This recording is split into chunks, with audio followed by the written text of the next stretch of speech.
What if you had to choose between staying with someone you love or obeying God?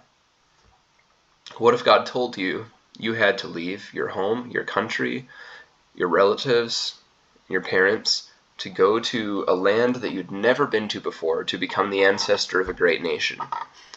If so, then you might be in a situation a bit like Abraham from Genesis chapters 12 through 15.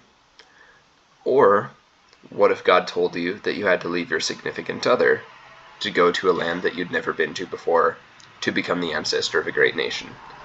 If so, you might be in a situation a bit like Aeneas.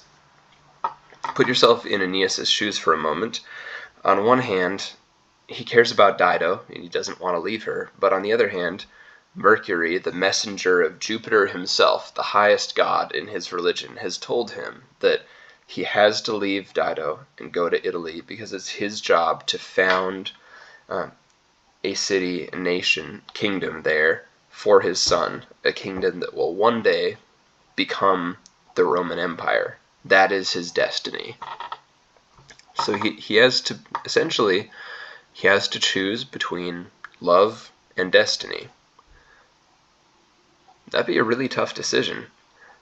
Obviously, we're not called to obey the commandments of Jupiter or Mercury. We're only called to obey the one true God. But we can think of it as a bit of a parallel, right? If God told us to do something the way Jupiter told Aeneas to do something, would we listen? Would we be willing to leave family, country, loved ones, significant others, to go fulfill God's will for us? It would be a difficult choice. Of course, it is Aeneas' fault that he has to make this decision in the first place. He could have avoided it if he hadn't become romantically involved with Dido in the first place, right? Because he already knew that his destiny was to go to Italy, not to stay in Carthage.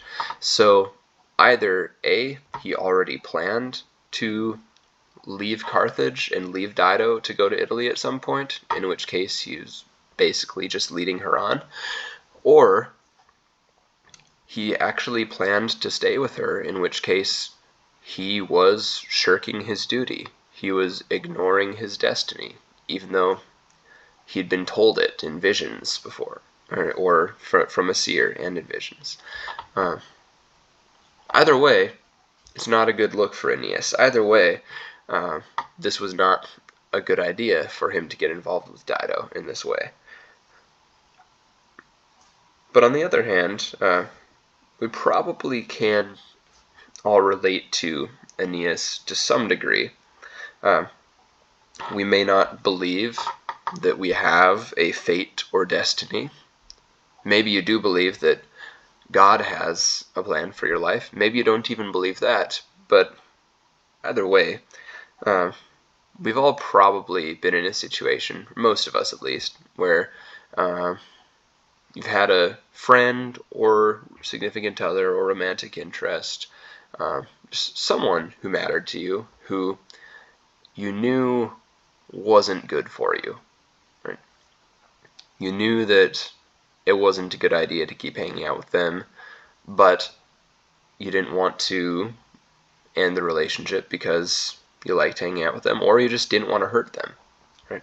That's pretty much the situation that Aeneas is put in. Right? And some readers think that Aeneas is heartless because he leaves Dido. He doesn't have any emotions. He doesn't care about her at all. Dido certainly thinks he's heartless. She basically tells him that his mom and dad were rocks and he was raised by tigresses. But if you think that Aeneas is emotionless and doesn't care about Dido at all, I would direct your attention to book 4, lines 610 through 621. It's another epic simile. We've got a lot of epic similes in the Aeneid, and they are important. So I'll just read this one quick. And just as when the north winds from the Alps this way and that contend among themselves, to tear away an oak tree, hale with age. The wind and tree cry in the buffeted trunk, showers high foliage to earth, but holds on bedrock, for the roots go down and as far into the underworld as cresting boughs go up into heaven's air. Just so this captain, buffeted by a gale of pleas, this way and that way, dinned all the day long, felt their moving power in his great heart, and yet his will stood fast. Tears fell in vain. So Aeneas, he does care, right? It says when he's hearing the pleas from Dido sent through her sister Anna, he felt their moving power in his great heart, and yet his will stood fast. Just like the tree, it shook, it moved, but the roots stayed in the bedrock. The roots didn't move. His will power held fast. He didn't change his mind, but he was hurt. You can tell he was still moved. He still wanted to stay, but he chooses not to. Now he says, "I sail not for Italy. I sail for Italy, not of my own free will." On page 499, and that could be a bit debatable. Does he have a choice or not? Does he have free will in the matter or not? Theoretically, he could say no to Jupiter, right? But that probably would not go very well for him, knowing how the Greek and Roman gods are. But it does bring up the question of the interplay between free will and fate. Like, in the world of the Aeneid, which is so driven by fate and destiny, how much free will do the characters actually have? How much free will do we actually have? How many of the things that happen to us in our lives are decided by fate or destiny or God's will? And how much choice do we actually have in the matter? It's something that's worth thinking about. But I do need to jump down to this essay question, or midterm question. So I went over one of the passages in class on Tuesday. I'm just going to go over this passage with y'all quick. So we're hopping back into the world of the Odyssey, and then we'll hop back into the world of the Aeneid. We'll try to keep this quick. I don't want this video to be longer than 20-25 minutes. Hopefully it'll be even shorter. But anyway, I'll just read this passage quick and see if you notice anything new. See if you can pay attention to key words. See if you notice any irony, like we were talking about on Tuesday. Because, hint, there is some irony here. But, by the way, I think somebody confused Amphinomus with Telemachus on the midterm. But Amphinomus is one of the suitors. Right? Just for some context.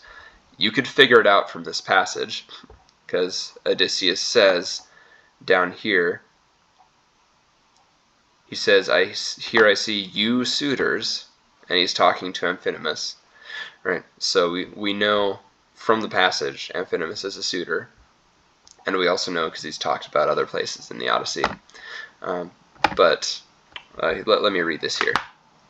Amphinomus took 2 loaves from the wicker tray and set them down beside Odysseus, drank his health in a golden cup, and said, "Cheers, old friend, old father. Here's to your luck, great days from this day on." And the one who knew the world replied at length, "Amphinomus, you seem like a man of good sense to me, just like your father, at least I've heard his praises. Nisus of Dulichion, a righteous man and rich. You're his son, they say. You seem well spoken, too. So I will tell you something. Listen closely. Of all that breathes and crawls across the earth, our Mother Earth breeds nothing feebler than a man. So long as the gods grant him power, spring in his knees, he thinks he will never suffer affliction down the years. But then, when the happy gods bring on the long, hard times, bear them he must, against his will, and steel his heart. Our lives, our mood and mind, as we pass across the earth, turn as the days turn. I too seemed destined to be a man of fortune once. In a wild, wicked swath I cut, indulged my lust for violence, staking all on my father and my brothers. Look at me now. And so I say, let no man ever be lawless all his life. Just take in peace what gifts the God will send. True, but here I see you suitors plotting your reckless work, carving away the wealth, affronting the loyal wife of a man who won't be gone from kin and country long. I say he's right at hand, and may some power save you, spirit you home before you meet him face to face, the moment he returns to native ground. Alright, so I think two or three of you also thought that Amphinomus was talking in the second part, even though if you just pay attention to the words, it's pretty clear that he's not, right? Because when the one who knew the world is talking, he says, Amphinomus, you seem like a man of good sense to me, right? So this guy is talking to Amphinomus, and also says replied at length, so he replied to what Amphinomus just said, right? And the guy Amphinomus was just talking to was Odysseus, right? So Odysseus is the one who knew the world, which also makes sense because he's traveled through most of the world. But anyway, if I noticed that several of y'all sort of fixed on these 6 lines, or maybe these 8 lines for some of y'all, which is good. These lines tell you a lot about the passage, right? They tell you that humans are feeble, meaning weak, so the gods give them power, and then they think that they'll never suffer affliction. They'll never have pain or hard times. But then, when the gods change and bring on the hard times, man has to bear them. Our lives and mood and mind can change, turn as the days turn, like the turn from affliction the turn from having power and thinking you won't suffer affliction to having the hard times of affliction. So it's good that y'all focused on this. This is pretty important, but I was hoping that y'all would also put it in context of the larger passage, which some of y'all did, but most of y'all didn't. The context of the larger passage is Odysseus is talking to a suitor, right? So Odysseus is telling you this, which is experience he's gained from knowing the world, knowledge he's learned from his suffering in life. And he says, yeah, I too seem destined to be a man of fortune once, but look at me now. Now I'm just a beggar, right? Because this is Odysseus in disguise. And so, right, that tells you the reason he's said all of this, that, hey, better watch out, you might think you're powerful, but then you end up suffering hard times. So tells us the reason he said all of this is so that, here's the moral of the story, let no man ever be lawless all his life, just take in peace what gifts the God will send. Don't be lawless. And why is he telling them don't be lawless? Because here I see you suitors plotting your reckless work, carving away at the wealth, affronting the loyal wife, Penelope, right? Of a man who won't be gone from kin and country long. I say he's right at hand, and may some power save you. Right, so he's warning them, hey, better watch out. You might think you're powerful now, but anything can happen. The gods can bring on the long, hard times, and so it's not a good idea to be a lawless person. But y'all are being lawless, right? Y'all are carving away the wealth and affronting the wife of Odysseus. That's a bad idea. You should stop. So Odysseus, because Amphinomus is the suitor who seems sort of the most kind, or arguably he's one of the morally best out of all the suitors, even though none of them are that great. Odysseus is warning him. Odysseus is sort of giving him this courtesy, saying, hey, it's not a good idea to keep doing what you're doing. because he says, "You seem like a man of good sense to me," right? "So I will tell you something," and he tells him this warning. And if you remember later in the Odyssey after this, it makes Amphinomus troubled, right? So the bigger picture of what's going on here is Odysseus is warning one of the suitors to basically stop doing what he's doing before it's too late. But the ironic thing, and hopefully y'all have picked up on this, well, one of the ironic things is Odysseus is already there, right? He says, "May some power save you, spirit you home, before you meet him face to face, the moment he returns to native ground." Amphinomus is already face to face with Odysseus. Odysseus is already there, right? But Amphinomus doesn't know it, of course. That's one of the pieces of dramatic irony here. The other piece of dramatic irony is Amphinomus wishes Odysseus luck, right? It's funny, he even calls him old friend, which is funny because he would have probably known him back from the days before Odysseus went off to war. And he wishes him luck. "Here's to luck, great days from this day on." Now, he doesn't realize that when he's wishing Odysseus luck, he's wishing Odysseus luck. He thinks he's just a beggar, right? But he doesn't realize that part of Odysseus's luck is going to be able to successfully kill all of the suitors. So that's the other little piece of dramatic irony here. So just try remember that when you're breaking down a passage, y'all identified these lines are important, which is great, but try situate them in the bigger context of the passage too, and look for literary devices like irony. But anyway, that's just that passage. But now let's get back to, well, we talked about the Aeneid, then we talked about the Odyssey. Now we're going to talk about both, because I told y'all that the Aeneid is the greatest work of political propaganda and fan fiction ever written. The fan fiction part is that Virgil is really trying to be like Homer. The first 6 books of the Aeneid are a lot like the Odyssey. The last 6 books are a lot like the Iliad, which we haven't read, but the Odyssey is the sequel to the Iliad. So Virgil sort of flips the order. Instead of Iliad first, then Odyssey, he does Odyssey first, then Iliad. But he is changing things. I think it's worth just thinking about who are some of the parallel characters between the Odyssey and the Aeneid. I think that the easy one would be Aeneas is a lot like Odysseus, right? But there's some other ones that you might not pick up on, but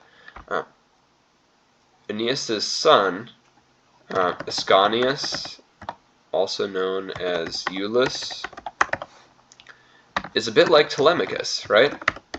Telemachus is Odysseus' son, Ascanius is Iulus' son, and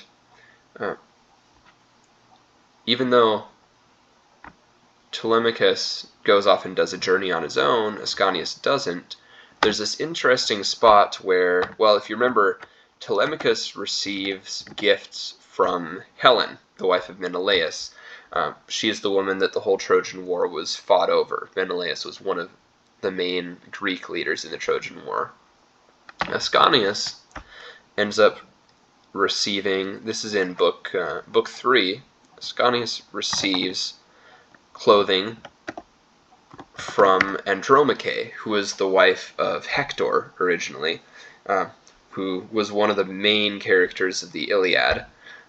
So if you think about it, like Andromache and Helen are sort of the 2 most important or significant women from the Trojan War in a lot of ways.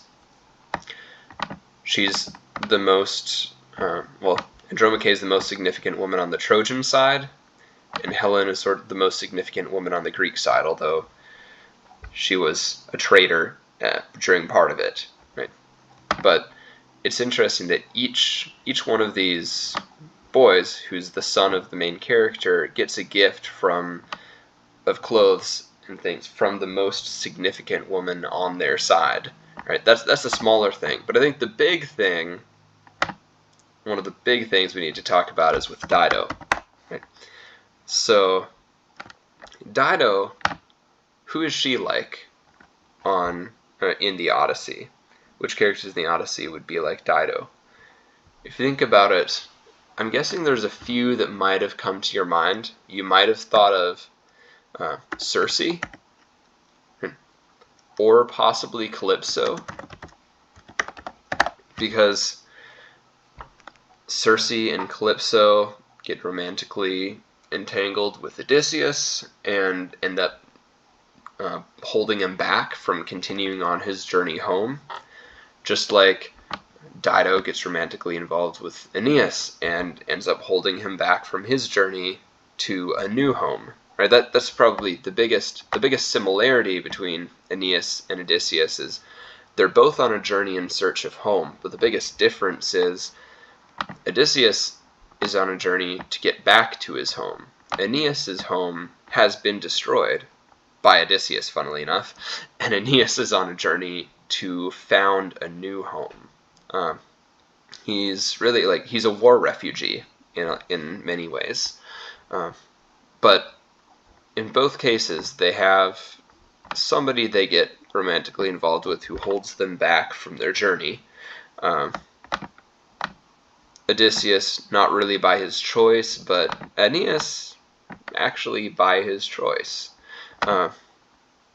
But there's also a couple of other characters that Dido is like. Did anybody think of the Cyclops by any chance? Cyclops named Polyphemus. So if you think about the curse of Polyphemus, which is one of the defining moments of the Odyssey, that basically sets out all the bad things that are going to happen to Odysseus.